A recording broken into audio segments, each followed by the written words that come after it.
Yo, welcome back to a bit of a different video. I will add backstory in a sec, but I just want to say thanks for all the support on the podcast. We've had many celebrities. We've had many discussion about paying munches, as I said first podcast episode. General Donnies. And I'm just super happy. I mean, it's pretty piff. Anyway, so basically the backstory for this is I like pizza because it's piff. Let's be honest, pizza's well piff. And I was like, I want to make pizza. So right, I decided I would make pizza. But before that, I was given some sourdough starter, which is like this thing that you use to make sourdough bread.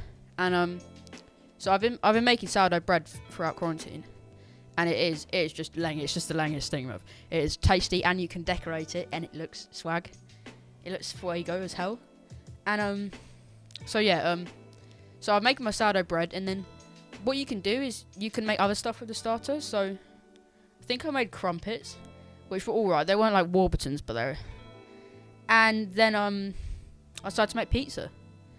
And the first time I did it, I followed this recipe that just wasn't good. And it didn't turn out well. And I think a lot of people have tried to make pizza at home before, and it just hasn't worked out. So I decided to watch. There's a video by Adam Russo on New York Pizza, and he doesn't use sourdough pizza. So I followed that loosely, and like adding in things from the recipe. But yeah, I basically kind of made up my own recipe, and it really worked. Like when I cooked it, it came out like pizza you get out of stone ovens in proper Italian restaurants. So I was like, you know what? Yeah, this looks piff. It tastes piff. I will show the gurus, the Brioche brothers, how to make some banging pizza. So the thing about sourdough starter, a lot of people don't know what it is, but you can probably translate some things in this recipe if you just want to use active yeast. But I will definitely link Adam Rugosso's video underneath this, because it's really, really good, and it helped me a lot. Alright, so this feels weird saying this, but let's get on with the recipe then. So, as you can see here, it's Brioche Bill entering the kitchen, and he's got his mixing bowl, and he gets his 400 grams / milliliters of water. He tips it in the bowl. Doesn't matter what order you do it in. He gets his 200 grams sourdough starter, which looks funky, but it just makes it taste just pang, mate. And so yeah, this is pretty prolonged, but I'm trying to get everything out. Trust me, because it's sticky stuff. Alright, you get that sourdough out, yeah. I'm not scripting this, so this might be a bit off, but I'm just recording a voiceover on Share Factory, mate. Alright, and then I get my 600 grams flour. This is bread flour because it's sourdough starter. But you need to be careful when you're tipping it in, because it's a lot of flour, and if I tip it, and you can't really tell to the extent where it went a lot everywhere, and I had to clean it up with my methods seen in this video. And so here are the extra ingredients for this dough. I don't remember what order I do it in, so I'm just looking around now. I think I'm doing the oil first. Oh, not mate. I think it's. We'll see how many tablespoons Brioche Bill does. If he's gonna get the tablespoon out. Oh no, you doing the oil first now. Oh yeah, and this oil bottle has a thick cap, and it takes so long to get it off. It's like, yeah, let me screwing it off. By the way, in this video, oh no, are we gonna see the amount? Fam. Alright, so I think it's like 2 tablespoons oil, we'll see. It is pretty piffle, can't say. I have to say that though. So that's 1. 2. Alright, that is 2. Yeah, innit. And then we get the sugar. It looks like I'm getting the sugar.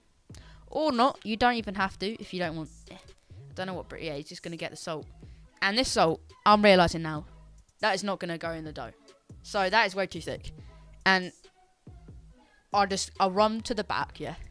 I get the Tesco table salt. Or co-op, I don't remember. And yeah, innit. Just chilling in that, going back to the kitchen. Also, spot the new kitchen that's looking I know I say fuego a lot, but the new kitchen, fuego, is pretty. Oh yeah, so there we go. It is, I reckon, like a tablespoon salt. That's what I'm predicting. Yes, innit. Then it might be the sugar. You just gonna chill there, British Bill. Alright. I think he's going for the sugar. Let's go. So yeah, I think this is just a tablespoon of sugar again. So yeah, tablespoon of sugar, 2 tablespoons olive oil, and a tablespoon salt. And once you've done that, yeah, you get a spoon and you start mixing it, yeah. And just keep mixing it because it's going to be wet. It is going to be a moist batter dough. And so you try and want to get all the flour off the sides. I'm like a chef now. Basically a chef, let's be honest. And so you get it off the sides. And you're just mixing it like I am in this demonstration. And then, right, you do some editing magic. And you see that it's kind of coming into a dough. So you get it off the spoon and you get your hands dirty. And one thing that some recipes say is you want to do like a stretchy thing. That's basically just rubbish kneading. Just kneading for peak blokes, to be honest. So what you do is you start kneading it and you're like, wow, this is too moist. This is not like pizza dough. So what you do is you get some flour. Yeah. And to be honest, I was worried because I didn't think I had enough flour for this. But luckily I did. I'm sure if you add a little bit of plain flour in, it's fine, because the only difference is that bread flour has natural yeast, and you can see that I'm holding it. You know, not getting any batter on the bread flour container, using my wrists. And you just want to add like a handful at a time and just knead it in. And it will probably get wet again, and then you'll just keep kneading it in. So yeah, I'm going to put it in, and you're kneading it, and you're putting more flour in every time it gets too wet. Until it comes into a dough. So after kneading for a while, it will come into a dough, and here it's not done yet. And if you don't know how to knead, there's probably videos on YouTube and stuff. And it's basically you push it down, or I just use my hand, sometimes my knuckles and my fist, and you just push it down and you pull it. You like fold it in half, then you flip it round 90 degrees and you push it down and pull it over. And you're basically, I think you're trapping air inside of it and developing gluten and stuff like that. I told you I was a chef because I know these things. So as you can see, British Bill's walking back because he made a mistake. The mistake I made was I didn't knead it enough. And I'm going to find that out in a sec. It's not a dough that I can shape into a smooth ball. It's too wet, it's too sticky. And even though you want a wet dough, like not a wet dough, but it doesn't want to be really, really dry. Like the more moist you can have the dough, where it's workable, is you'll get the best crisp. So you can see what I'm doing here. I'm pulling it out, and I'm trying to get it so thin, because when you have a good pizza dough, when you've kneaded it enough, you can stretch it out so thin you can see light for it, and you can see your fingertips colour for it. And what was happening is it was tearing. It was just tearing. And so I'm going to have to carry on kneading it. And you can see the kneading process here. I'm just pulling it back and pushing it down and rotating it 90 degrees. And so, yeah, after kneading it for a while and adding a bit more flour, I ended up with a banger beauty that looks like this. So you can see it looks way different. It's an actual ball. And what you want to do once you've got this, you can still see that it's slightly sticking to my hands. That is the consistency you want. It's a smooth dough. And yeah, and then it's just pretty, isn't it? And so I'm still kneading it because, you know, and for some reason, once it gets this thick, punching it down, like, feels like you stretch it out more. So yeah, basically, hopefully I get it on camera. You can see I'm stretching out so thin that I can actually see the colour of my thumb through it, and it's not tearing. So what you want to do is, I think at this bit you can't really see it because I don't have my hands in front of the camera. What I'm doing basically is I'm folding the dough in on itself, so that all the folds go to the top, and you can see sort of there I'm folding everything and putting it at the top, and you're just having the seam at the top, and I'm making sure it's nice and tight. And what I'll do is you can see I'm holding the seam, and what I'll do is I'll flip it down, put it seam side down, and I'm going to leave it there for 20 minutes. And, you know, me being absolute chef, just showing you what the dough's going to look like. That's what it's going to look like, and we will see you in just a memento. One thing. You want to repeat this step 2 more times after this, leaving it 20 minutes each time. Once you've done that, you will see this next step, which is cover right up my friends, my amigos. Also, don't forget, put a tea towel over, yeah. So, just for guidance, this is me after 20 minutes. I'm doing this for the second time out of 3 times. I am going to my sink, and I'm wetting my hands, and you want to put them under the water, just shake it off. You don't want it to be really, really wet. Yeah, so just make sure your hands have water.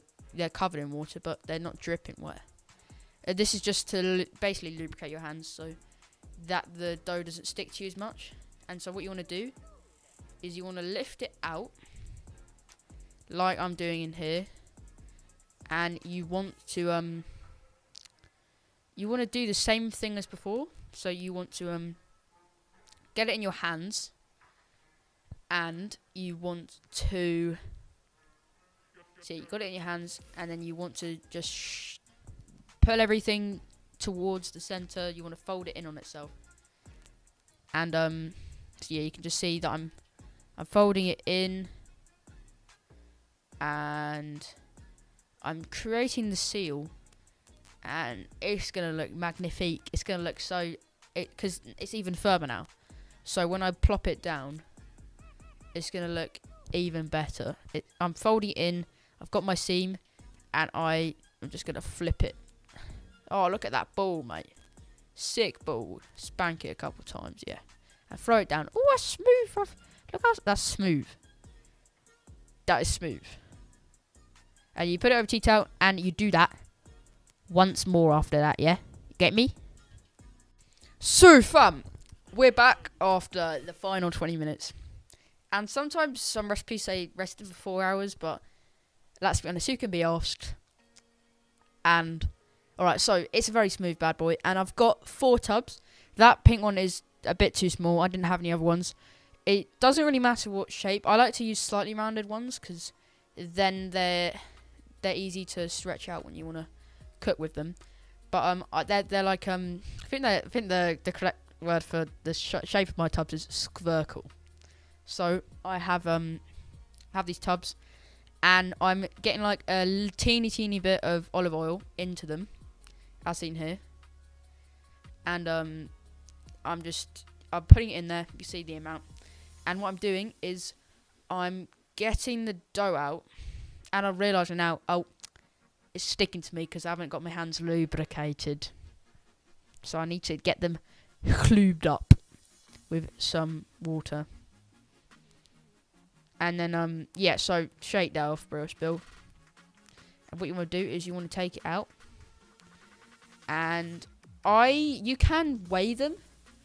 But like I said, who could be asked, really? I just split them up. And this is another bit where my hand's off the thing. But basically what I'm doing is the easiest way. I stretch it out a little bit. I twist the middle. And I just pull it apart. And I feel each one. And feel the heft of the dough ball. And I borrow bits from the other ones. So I'm just stretching it out. And I'm now going to stretching it, twisting it. and then I pull it apart, and you can see that it's been well kneaded because it's tough to use. Alright, so I feel the heft. You see me feeling the pure heftage of these doughs, and I'm borrowing bits.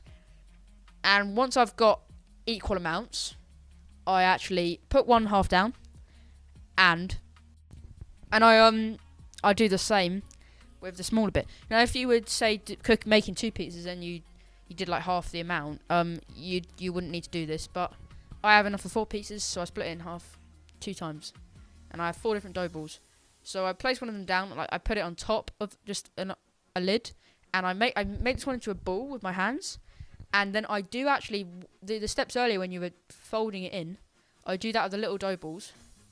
I make the seam at the top. I make sure that everything is closed.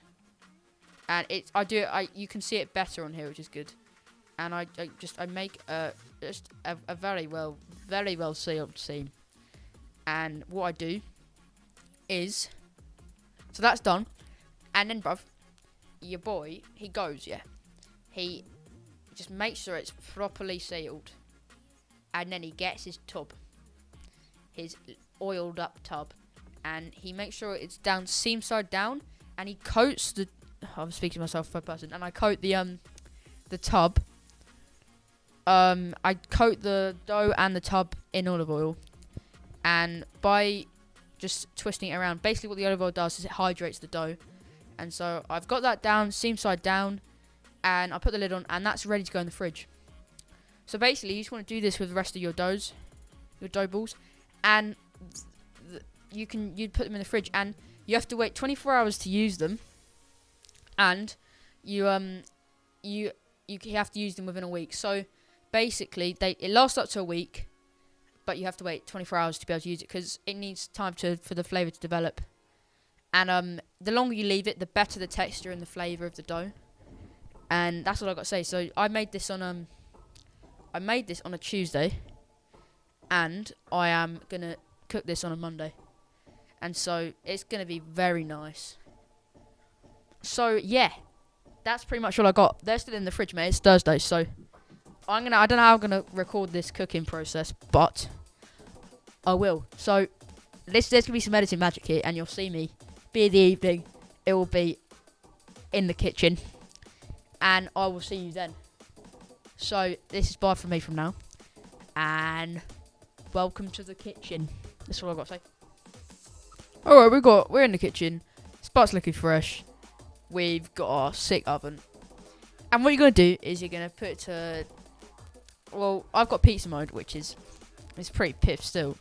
But what you need is just top... It needs to have top and bottom heat. So you can see next to that there's like a fan with 2 lines. I think that's like fan convectional oven, and it's basically you just need heat come from the top and bottom, and you want to get your tray, baking tray, pizza pan ting, and you just want to preheat it for like 30 minutes, and so the pan's going to get really, really hot, and that's what makes the crostulent.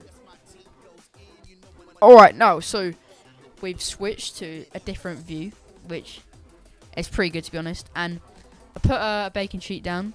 This is basically what we're going to use to transfer your pizza to the oven because it's really, really hot.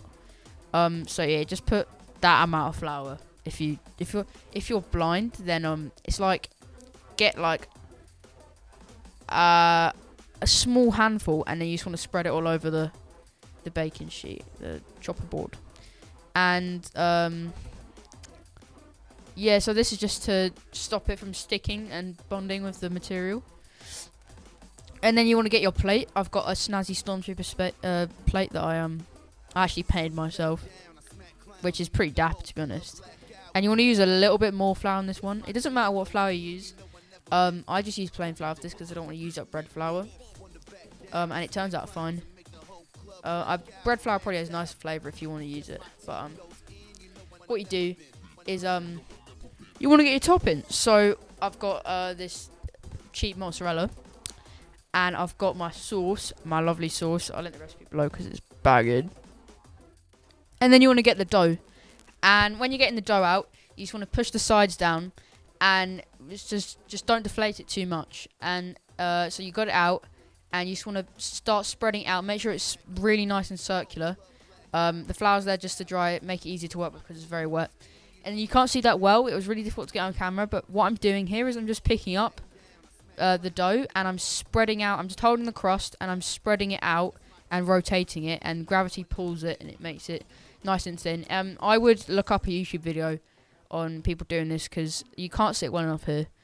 And then what you want to do is you want to get it, once you've got it a nice size, you want to get it out of the chopping board. And I actually shaped it a bit more. I made it more circular. And then you get your sauce and you pop it down. And yeah, you get it, not as much as you would think actually, but I would have spread it out a bit further to the crust. This one, you end up getting a really thick crust. But the cheese has a lot of whey in it, so you don't want to put it too close together, otherwise it'll just be soggy. And then you shake it around to make sure it's not stuck to the material. And you go to your oven, and you just slide it gently onto the pan. And then you want to cook that for 7 minutes. My oven's at 240. And once your 7 minutes is up, you get this. The beast. The absolute beast of pizza. This is a Fuego event. Right here. It's a Fuego event. And it's just leng. And it tastes good. And the crust's piff. And I believe in you. I believe in you to make this banging pizza. Alright, anyway, that's pretty much it. Once again, thanks for the support on the podcast. There should be new episodes out soon. Other than that, I hope you make good pizza.